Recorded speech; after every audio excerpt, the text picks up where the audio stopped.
Welcome to week 8 of our series, Don't Follow Your Heart. It's an in-depth look into the 10 commandments given to us to direct our life so that we may prosper. The world says, follow your heart, but God says, follow me. Today we look at the 8th commandment, do not steal. So open a Bible to Exodus chapter 20 as we hear a message from our Princeton campus pastor, Josh Brown. Well, good morning.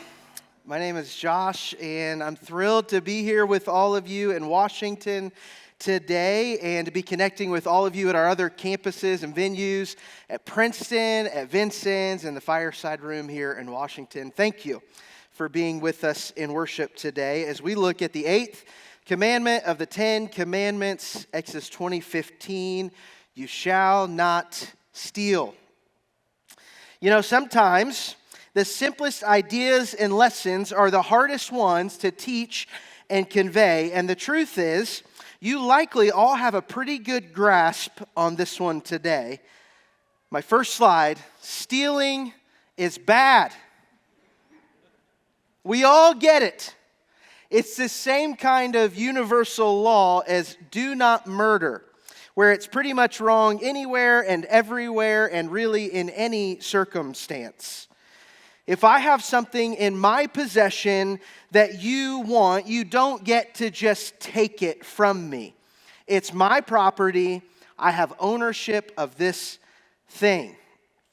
So in its simplest form, this commandment seems elementary, but in broader context, it really says more about how we live, how we interact with one another, and how we look at God.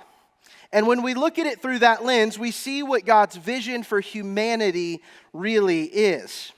So as we navigate through all of these commandments, we have to understand and to even presuppose or assume that God wants good for us. That when He gives guidelines or laws, they're meant to assist us in living life in the most fruitful and beneficial way. So just as a parent establishes guidelines or rules within a home, God is setting us up with these guidelines for our own good. They will lead us to a more prosperous life, one that honors God and is full of good, meaningful relationships and opportunities. Now, I understand that sometimes rules are hard. For a few of us here, rules were meant to be broken. They seem to get in the way and really keep us from what we want to do. And then for some of us, we wouldn't know what to do without rules or laws. How could I possibly know what I should or shouldn't do without some sort of guideline keeping me from messing up? But here's what I know about rules and laws, that most laws were made because something happened to force the need for the law, or in other words, they came after the fact. Or laws are made based on other rules. One thing happens, and so a law is created. But then that law brings up another issue that may cause an issue in the future, so a law is made just in case that other thing were to happen. That the core of the law is typically not to control you, but to protect you. And that true laws apply to everyone and are for everyone, because they help to maintain fairness in society. But even knowing these things about rules or laws, I still struggle at times to understand the need or reason for some laws, and often don't even agree with them. One of my least favorite rules that exists in the world today is what the justice system refers to as speed limits. I am confident that I can go much faster on Highway 41 than 60 miles per hour. And I find myself asking, why is the speed limit only 60 on this road? And what it comes down to is that I am missing the context of the law. I've never taken the time to get to the core understanding of the why behind the law. So today, I want to begin by bringing some context to the 8th commandment that will help us to better understand God's heart behind giving us this guideline. And at face value, stealing probably brings to mind the unlawful taking of things that belong to a person by another person.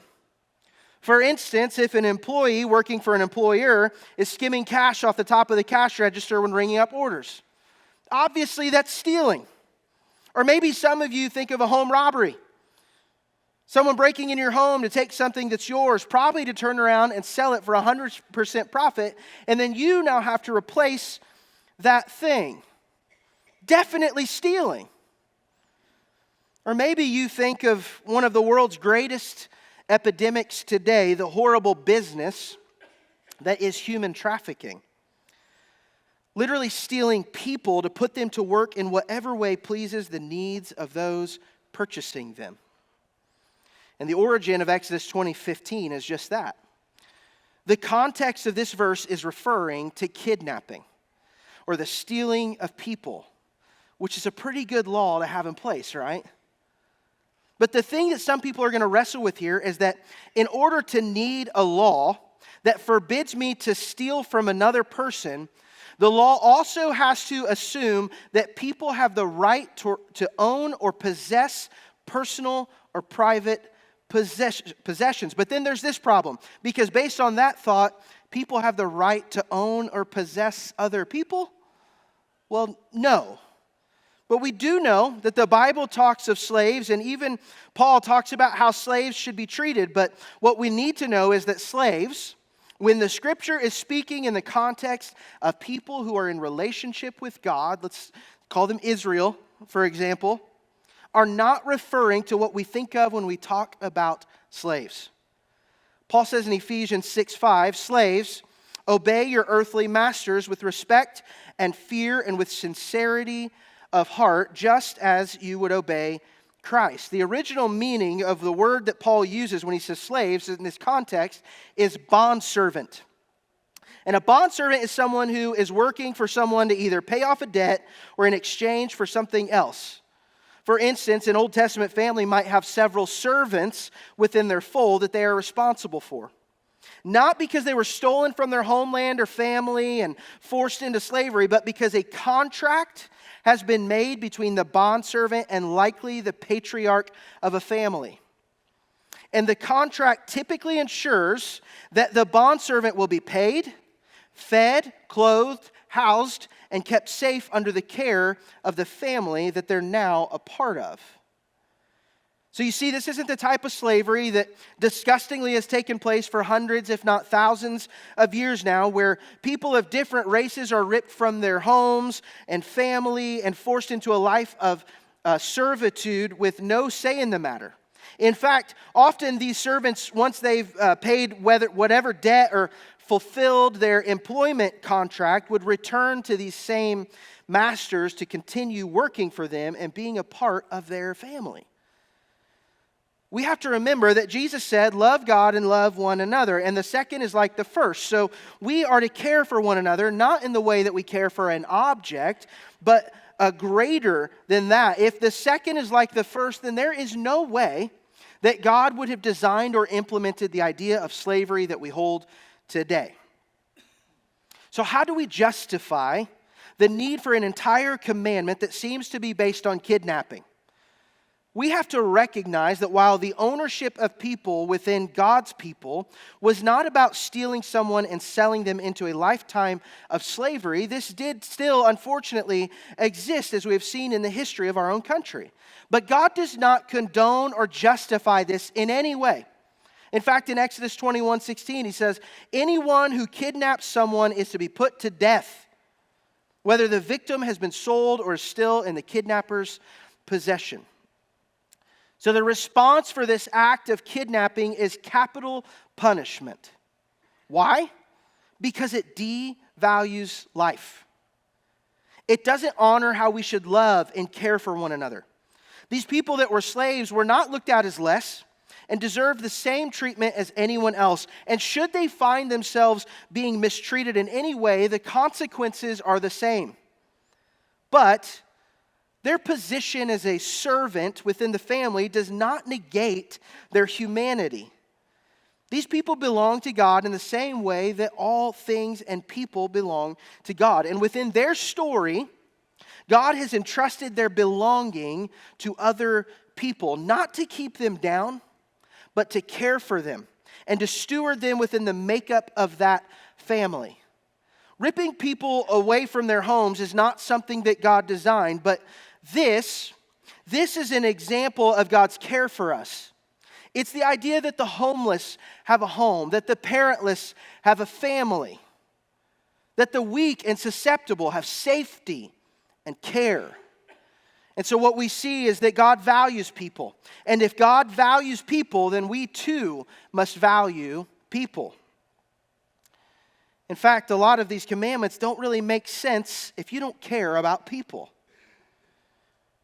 You see, God created people for His enjoyment and pleasure, and even created us to have dominion or rule over all things on earth, which means that God created us higher than all animals and other things in creation. And Romans 2:11 says that God shows no favoritism between Jews and Gentiles, and that all people are created equal. So once we recognize and honor the value of all people, we talk about what has already been mentioned, which is that we have to assume and agree to the idea that people have the right to own or possess personal or private property. I have the right to own a home. I have the right to purchase and own a car. I have the right to own livestock. I have the right to have money. And because we just acknowledge that all people are equal, then you too have the right to own things. I just made mention of Genesis 1:27 that says, "So God created mankind in His own image. In the image of God He created them. Male and female He created them. God blessed them and said to them, 'Be fruitful and increase in number. Fill the earth and subdue it. Rule over the fish in the sea and the birds in the sky and over every living creature that moves on the ground.'" Now we have to find the balance here. When we talk about the ownership of things, because I clearly have things in my possession that belong to me and that I have dominion over or rule over. For instance, I have a dog. His name is Tucker. Here's some pictures of Tucker. I know, I get it. He's a lot of fun to interact with. And I can tell that he loves me and cares for me and really just brings a lot of joy to our home.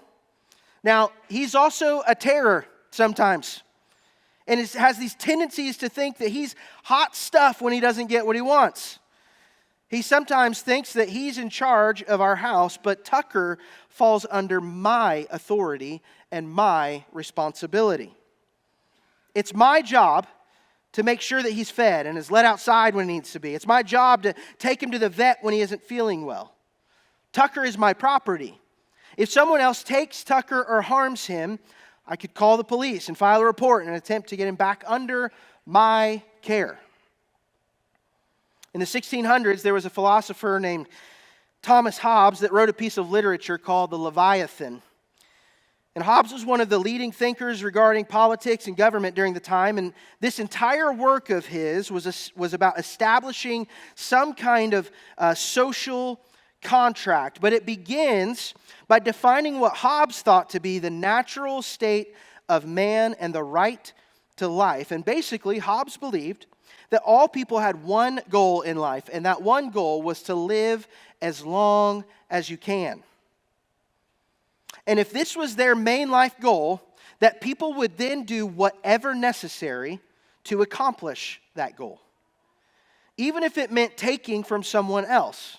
He felt that at the core of humanity, we were created in such a way that if you had something that I needed to survive, then I had every right to take that thing from you.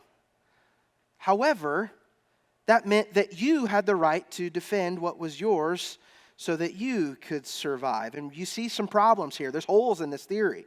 And the problem with what Hobbes says is that it leaves out the origin of the things in the first place.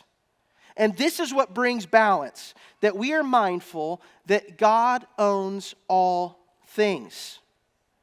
Paul says in 1 Corinthians 4:7, "What do you have that you did not receive? And if you did receive it, why do you boast as though you did not?" If we fail to acknowledge that all that we have belongs to God, then we're left with this tension point that if I harm you in any way to take what is yours, then I have failed to value your humanity and to recognize that what you have is only what you have been given by God to rule over in the first place. So Hobbes' idea of humanity contradicts our true makeup. and how God created us. And you can see how it doesn't even honor that God is the owner of all things, and we are given the responsibility to rule over what is His. Now, I hope it's beginning to become clear that the eighth commandment is starting to look like personal responsibility and stewardship of what has been given to us, because when we come to realize what it means to own something or to be an owner, we have to understand what responsibility comes with that ownership. And the responsibility that we have to this is what we often refer to as stewardship. And stewardship at its core is this idea that something is entrusted to someone so that they can then carefully manage that thing for you. And God has entrusted to us all things that we have in our possession. Everything that we own has been given to us. So what do I have, or what do you have, that we should be a steward of? Simply everything, but in a simpler, more attainable form, we like to categorize things into three groups. And I'm sure you've heard us mention these when talking about stewardship and generosity in the past. And those things are our time, our treasures, and our talents. Every one of these things is a direct gift received from God that should be handled with care and responsibility. And this is where I think that we start to see some of the things that we may be guilty of stealing. Let's look at time. What control do I have over time? Truthfully, none, but how are you using the time that has been given to you? You see, it's not difficult to waste time these days. And I'm sure that many of us could look at our screen time on our phones and realize that we somehow got lost watching 3 hours of cat videos on YouTube this week. And, I could be guilty of this sometimes. There are some days where you come home from work or school, you hit the couch and you start scrolling, and the next thing you know, you look up, it's dark, and it's time to go to bed. You didn't mean to do it, and you know it's not good because you feel terrible. How many people actually feel good after a day of doing absolutely nothing, of simply just existing? We aren't made to just exist. Ephesians 5:15 and 16 says, "Be very careful then how you live, not as unwise but wise, making the most of every opportunity because the days are evil." Now, Paul writes this from the perspective of a man who had been shipwrecked, beaten, betrayed, stoned, and imprisoned. He literally was in belief that every day that he lived could be his last day. But Paul took advantage of every single day that he had.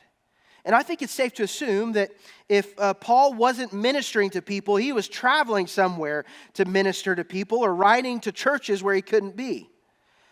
This was Paul's life.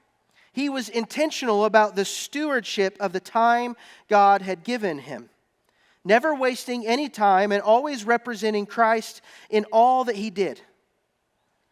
The book of James reminds us that life is a vapor, a mist that appears for a little while and then disappears. And what James is saying here is not to minimize your life, it's actually to accentuate it, to help us to realize and recognize that there is so much important work to be done in the short time that we have on earth. We look at treasure. And I'll start by saying that treasure isn't just about your money. It isn't just about your 10% tithe. In fact, I would say there are a lot of things that fall under this category. My dog Tucker could be a treasure.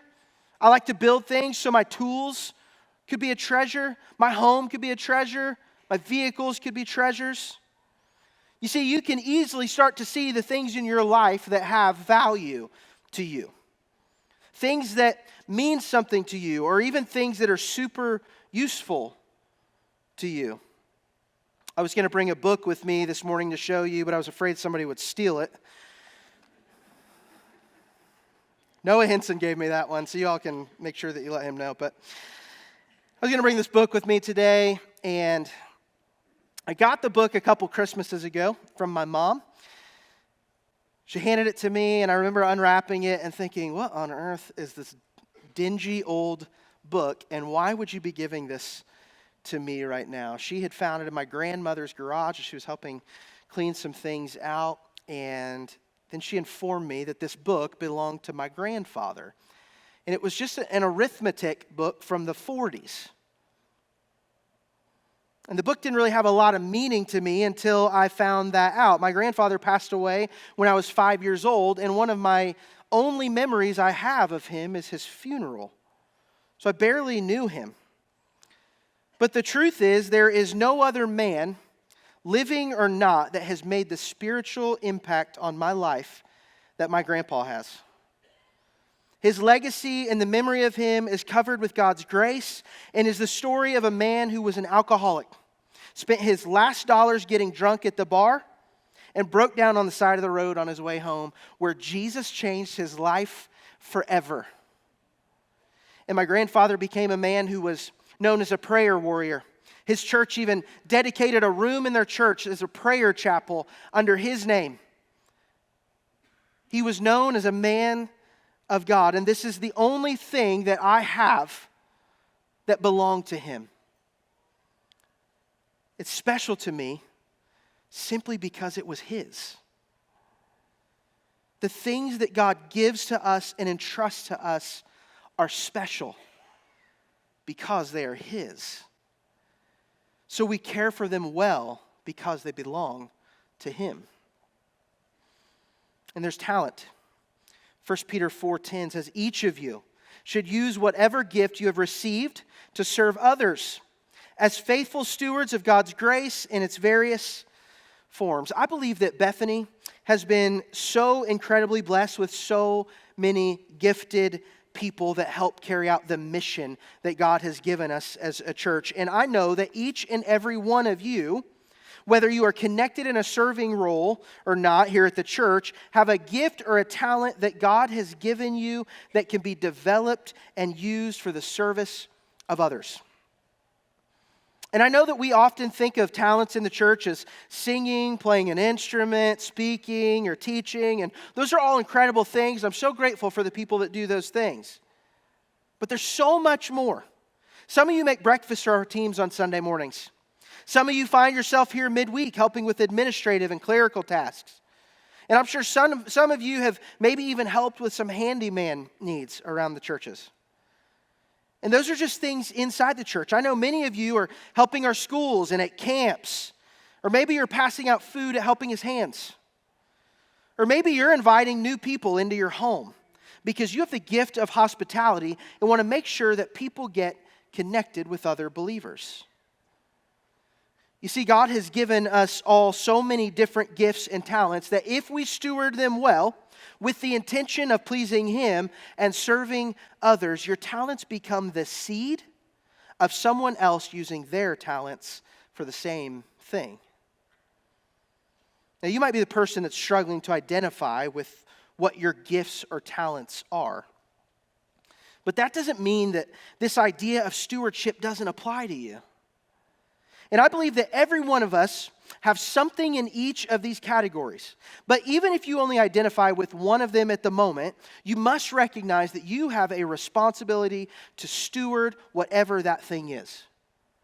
And while we may not all have the same things or even the same amount to steward, the responsibility is no less or no greater for one over the other. We're all responsible for something. We are all stewards. So now that we've established this understanding that all things come from God, are His, and are entrusted to us to care for, we acknowledge that we are trusting God to then care for us too. And this matters because as we keep the 8th commandment in mind, we have to at some point ask, why would someone steal? And while there are probably a lot of reasons that someone might steal, at the core, they don't trust God to provide for them. Because if we trust God to take care of our needs, then we have no need to steal.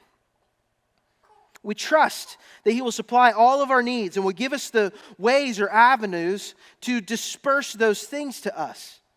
He will provide the job that will provide the paycheck to pay the bills, to pay for the house that He provided. But this is where people get hung up. when you don't recognize God as the one providing for you. You begin to look for under-the-table ways to try and get the things that you need or think you need. And for some, that's through stealing. I thought of a story from the book of Joshua where God gives specific instructions to Joshua and his armies to march around Jericho in order to defeat it. Once inside, they're told to burn the entire city to the ground and to kill everyone but to set aside the gold, silver, and goods for the Lord's treasury. And he warns them that if they take anything for themselves, they will bring double trouble to all of Israel. A man named Achan from the tribe of Judah did just that. During the battle, Achan saw some things that he wanted, so he took them. And this wasn't recognized or even realized until Israel went into battle again with a different place, Ai, and they were dominated in defeat. Of course, this causes Joshua and the leaders of Israel and his armies to question God and his plans. Why would you bring us across into Canaan only to have us slaughtered in battle? But God makes it clearly known that this was not his plan, but it was the product of disobedience and mistrust. That someone from Israel had committed a crime against God and had taken from him during the battle of Jericho. This begins a trial of sorts to determine who was at fault, and finally it was made known that Achan was the culprit, and he was truthful in his admission and saying, "It is true, I have sinned against the Lord, the God of Israel. Among the plunder, I saw a beautiful robe from Babylon, 200 silver coins, and a bar of gold weighing more than a pound. I wanted them so much that I took them." He says, "They are hidden in the ground beneath my tent with the silver buried deeper than the rest." And the story goes on to say that Joshua sent some men to search for the treasures and found exactly what Achan had claimed to be true: the robe and the gold on top of the silver under everything else. Now, I'm not really sure what was going through Achan's mind when he took the treasure. Maybe he didn't understand what God was doing, but I know that his trust was misplaced here. If Achan was fully trusting God, then he wouldn't have taken the goods. And rather than choosing to allow God to continue to provide for him, Achan took matters into his own hands and he sinned.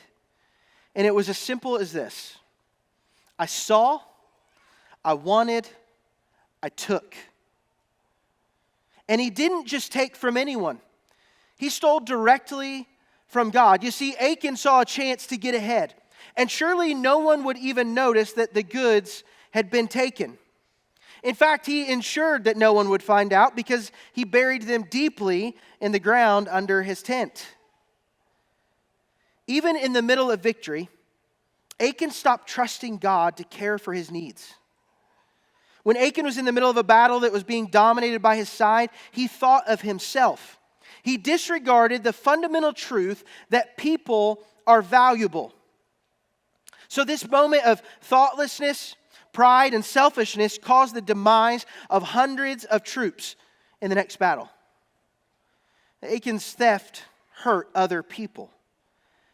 And Achan, just like many of us, when we sin, we try to hide it, hoping that it will pay off in the end, but knowing that we have done wrong. And I believe this is because he didn't trust that God would give him what he needed. And he didn't think that it would affect anyone else, only that he would be a little bit richer on the other side of the battle. I want to invite you to read Proverbs 3, 5, and 6 with me. It's going to be on the screen. It says, "Trust in the Lord with all your heart and lean not on your own understanding. In all your ways submit to him, and he will make your paths straight." The thing is, sometimes we don't understand why God gives the way he does, or why he gives what he does. And I know sometimes it's difficult to see the process of getting and having those things, but our understanding of these things is not the determining factor for what you should or should not have. Achan may not have understood why it was a big deal to take the treasure, but God instructed all of Israel not to take anything. His understanding was greater, and he simply wanted them to trust him and follow his orders. So we trust God to give us what we need when we need it, and we don't try to take from him what he has not given to us. And because we value people, we also don't take from them. So what might you be stealing? Are you stealing time? Maybe you find yourself milking the clock a little bit at work. It seems innocent, and most people are doing it, and you probably don't get paid enough anyway, right? And so does the same job as me, and they get paid $1 more. So why should I work as hard? And what's the big deal if I take a few breaks throughout the day? But when you take time from an employer, they lose. And ultimately, when your employer loses, you and others around you lose. Maybe it's not that direct for you. Maybe you just struggle with balancing time between work, housework, spending time with friends, and spending time with family, and you end up stealing from someone in the process. You know, those closest to me probably know that one of my greatest weaknesses and greatest strengths is that I am a professional procrastinator. I do my best work at the last minute. It's not because I lack discipline to do things in a timely manner, and I try to map each work day out as best as I can, but I kind of like the pressure of a deadline. Something about it is fun and exciting to me. I know it's weird, but the problem is procrastination doesn't go well if you have to think about another person in the process. I might have a plan in my mind, but my wife, who is much more of a planner and organizer than I am, is seeing the deadline and saying, hey, let's chip away at this and get it done. Meanwhile, I'm throwing axes at a stump in the backyard, saying, relax. We have plenty of time. But what ends up happening is I waste the time, and I don't make good use of it. Then in a moment where my wife comes to me and wants quality time, or she needs help with something, I'm jammed up with a project that needs done now.